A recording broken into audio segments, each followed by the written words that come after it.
8 साल पहले पटना में आज के केंद्रीय मंत्री और तत्कालीन विपक्षी नेता रविशंकर प्रसाद 2012 में केंद्र की यूपीए सरकार के खिलाफ साइकिल पर प्रदर्शन करने निकले थे, क्योंकि तब डीजल के दाम बढ़े थे।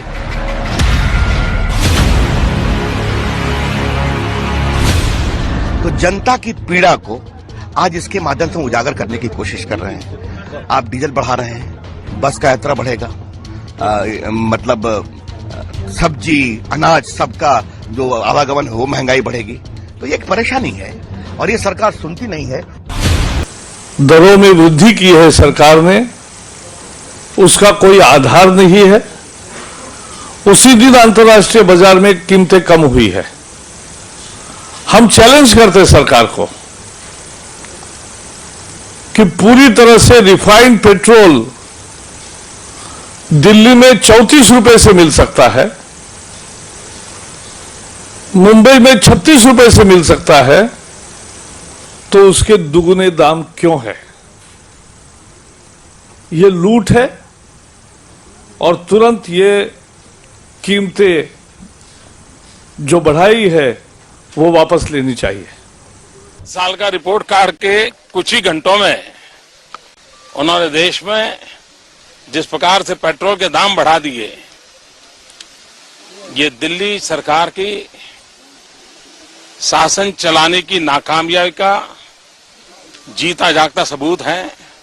ये भी हाल में पेट्रोल की कीमत जिस तरीके से कल बढ़ाई गई है, 3 रुपया 3.25 रुपया प्रति लीटर की दर से पेट्रोल की कीमत, मैं समझता हूं कि एक वर्ष के अंदर ये 11 बार हो गए। एक वर्ष के अंदर 11 बार पेट्रोल और डीजल की कीमतें जो है बढ़ी हैं। माने स्वाभाविक है, पेट्रोल और डीजल की कीमत जब बढ़ती है तो जो दैनंदिन उपभोग की जो वस्तुएं हैं, यानी एसेंशियल कमोडिटीज जिसे बोलते हैं, उनकी भी कीमतें स्वाभाविक रूप से बढ़ती हैं और उसका खामियाजा सर्वाधिक यदि किसी को भुगतना पड़ता है तो जो मध्यम वर्गीय परिवार के लोग हैं उन्हें भुगतना पड़ता है। जो गरीब हैं, जो किसी तरीके से 10 रुपया 20 रुपया प्रतिदिन की कमाई करते हैं। देश की जनता ये पूछ रही है कि प्रधानमंत्री ने देश की संसद में आश्वासन दिया था कि 100 दिन में महंगाई को कम करेंगे। फिर बार बार करीबन 17 से 18 बार प्रधानमंत्री के कार्यालय ने और कांग्रेस की सरकार ने पेट्रोल और डीजल के दाम क्यों बढ़ाए हैं? अच्छा बच्चों, ये बताओ कि आपको 75-80 रुपए का पेट्रोल चाहिए कि 35 रुपए का? तो आपको जो 35 रुपए का पेट्रोल दिलाएगा उसको वोट दोगे या 75-80 दिलाने वाले को?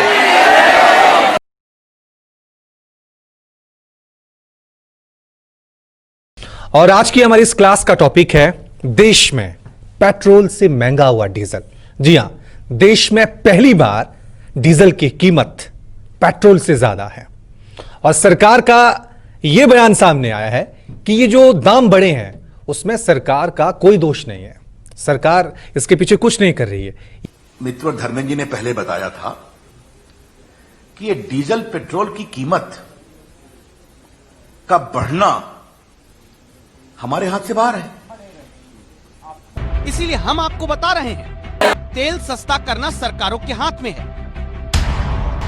सरकारें अपने खजाने की चिंता में आप तक फायदा नहीं पहुंचने देना चाहती, वरना जिस बीजेपी के मुख्तार अब्बास नकवी विपक्ष में रहकर कुछ यूं 8 साल पहले पेट्रोल डीजल के दाम पर सरकार को घेरने उतरते थे और आज के प्रधानमंत्री तब तेल की महंगाई पर मुख्यमंत्री रहते कहते थे, एक बाजू आ गुजरात सरकार ने दिशा जुओ અને દિલ્હી વાળાની દિશા જુઓ। અમે શું કર્યું? ખેડૂતોને બોજ પડ્યો તો અમે વીજળી બિલ ઘટાડ્યું, ખેડૂતોને બોજ પડ્યો તો મેં લોન લીધી તેનું વ્યાજ માફ કર્યું અને કોંગ્રેસની દિશા જુઓ, એણે 5 रुपया डीजल में વધારી દીધા છે। लेकिन अब 19 दिनों से लगातार सुरसा के मुंह की तरह फैलकर डीजल की कीमत में 10 रुपए 62 पैसे प्रति लीटर का इजाफा हो चुका है। पेट्रोल भी 19 दिन में 8 रुपए 66 पैसे महंगा हो चुका है। तेल की महंगाई के आघात काल पर सरकार और पार्टी की तरफ से कोई एक शब्द नहीं बोलता। यानी बीजेपी जब विपक्ष में रहती है तो तेल की महंगाई पर बोलती है, सरकार बनने पर नहीं। मैं कहूंगा कि जैसे मुझे ऐसा लगता है कि कंट्री की इकोनॉमी पर इस गवर्नमेंट की जो एक पकड़ होनी चाहिए, एक ग्रिप होनी चाहिए, वो पूरी तरह से समाप्त हो गई है और जैसे लगता है कि हमारे देश की इकोनॉमी एकदम बिल्कुल डायरेक्शनलेस हो गई है। लेकिन मैं यह मानता हूं कि महंगाई यदि बढ़ रही है तो इस गवर्नमेंट की wrong economic policy, wrong economic planning और करप्शन प्रमुख रूप से 3 कारण हैं जिन कारणों से महंगाई बढ़ रही है। आप इस बात से सहमत हैं? आप सहमत हैं भाई? आप सहमत हैं?